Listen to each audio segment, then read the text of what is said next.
Piano has graced us with a rich range of buildings.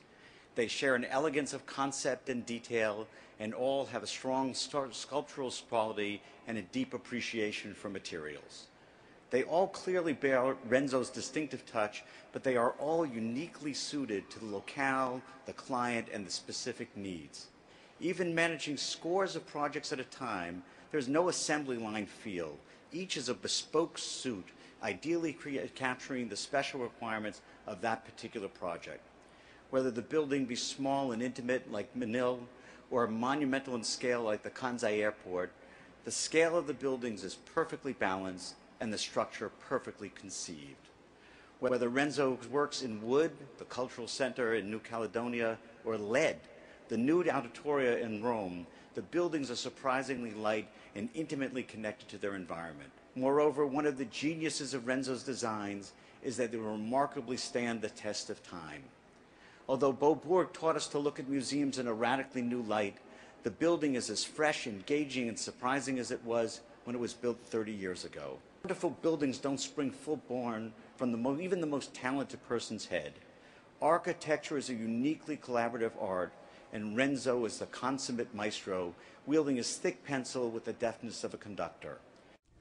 Hello, and welcome to the American Institute of Architects interview with Renzo Piano on FAIA, the 2008 AIA Gold Medal recipient. Welcome, Mr. Piano. Thank you. Thank you. Mr. Piano, sustainability is a strategic focus of the AIA, and we have an aggressive public policy that we've committed our members to achieving. Given that buildings consume so much energy, what is the architect's responsibility?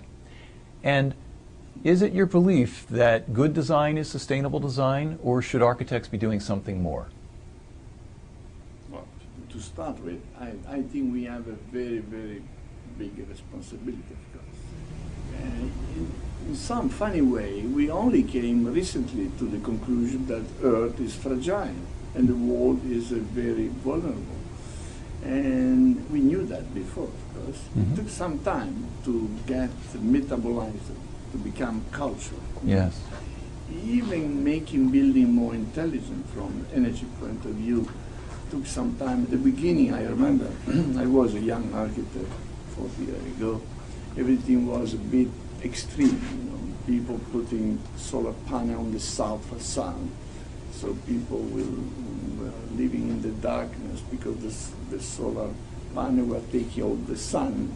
That was a kind of extreme and wrong way to apply attention. Today we are more mature. Now we understand more and more. And technology helped a lot. And I think we have a great responsibility. It's actually not just a moral issue.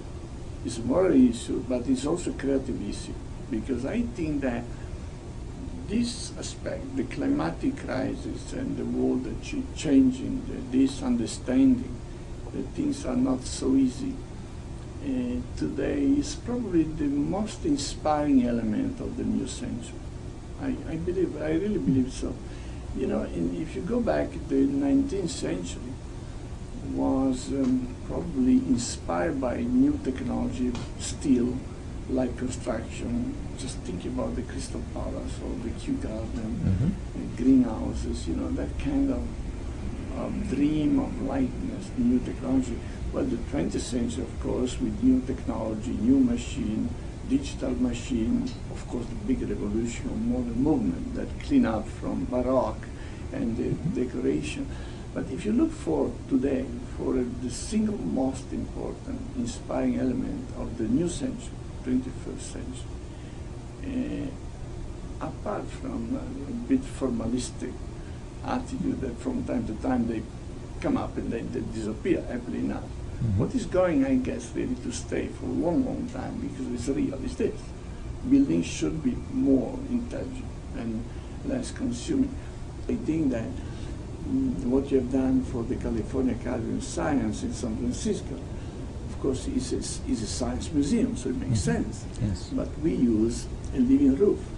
We actually planted almost 2 million little species there, little plants there. And we did that because by increasing the thermal inertia, especially in the climate like the one of San Francisco, made it possible not to put air conditioning in the building. In fact, that building is not air conditioned.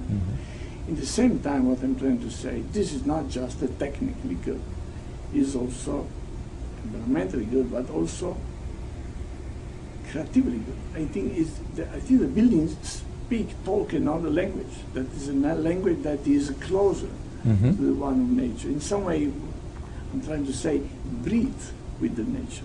Yes. We also use solar panel, but instead of using big, black, immense panel, we actually use a little cell like that, not bigger than that. They are separated one from the other. And they are all around the building. And because they are that separated, the sun goes through. Well, partially, 80% is captured by the cell, but the other part goes through. So when you are underneath that space, you don't feel like in a kingdom of darkness because you are covered by black panel, but you feel actually more like under a forest, the leaves of the forest, because those little panel forecast a shape on the wall or on the floor, and this gives you kind of fragmentation or kind of texture of light that is good. So in some way, I think all this will probably push architects to think and to be inspired more and more by nature.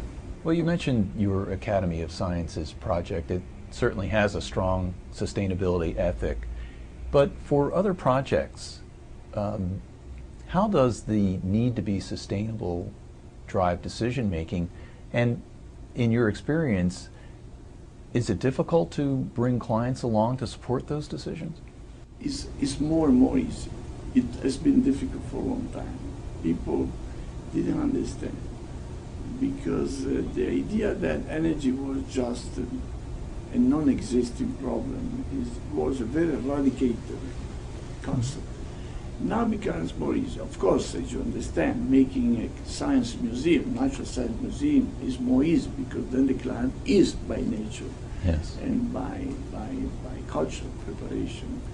In fact, actually, we did that museum working with engineers and specialists, but also with scientists, with botanists, with people working in the museum, with the scientists working in the museum. So that's more easy. More easy because it's part of the building in some way is one of the exhibits of the museum. It's more difficult when you make a corporate building because normally people don't really understand, but they start to understand. You know, in some way, the New York Times building in New York, it's already moving in that direction. And we started that job in '99. It was before all this became so clear. But the client, that was, of course, a very good client. Educated. Educated. Yes. And also, you know, in France, they say noblesse oblige. The noble status of somebody obliged to a kind of behavior.